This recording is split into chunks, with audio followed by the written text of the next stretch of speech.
ganyan sis, ayan yung tunnel nila para makapunta sila sa dalawang coop na yan. Tapos dito, tinatrap namin yan pag gabi. Kino-close namin yan.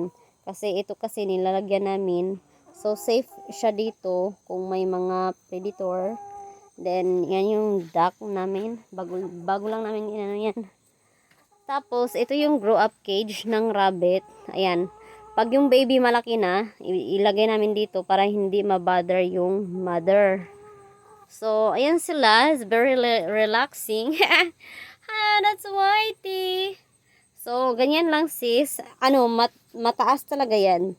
Yan talaga namin yan na mataas para walang makapasok sa kanila. Pero ito talaga, dog cage talaga to. At saka naglagay lang kami ng hardware cloth man tawag niyan. Oo. Tapos, ayan. Ito, nawala na dito kay binenta na namin. Tapos, ito, yan, may baby siya. Yung dalawahan doon. Hoy, come on in here. So, ayan sis. Yan yung mga baby. Hoy. Sobrang cute pa talaga nila. Sobrang cute pa to. As in, maliit pa to. Ano lang ata to eh. Weeks lang. Yan. Yan. So, maliit pa sila. Dalawa lang yung baby niya. Today. This year. Yan. So, ayan lang.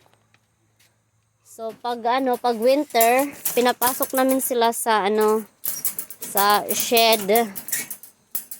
Kasi sobrang lamig. Tapos ito, lagi yung tumitigas. So, ayan na sila dyan. So, that looks like pala.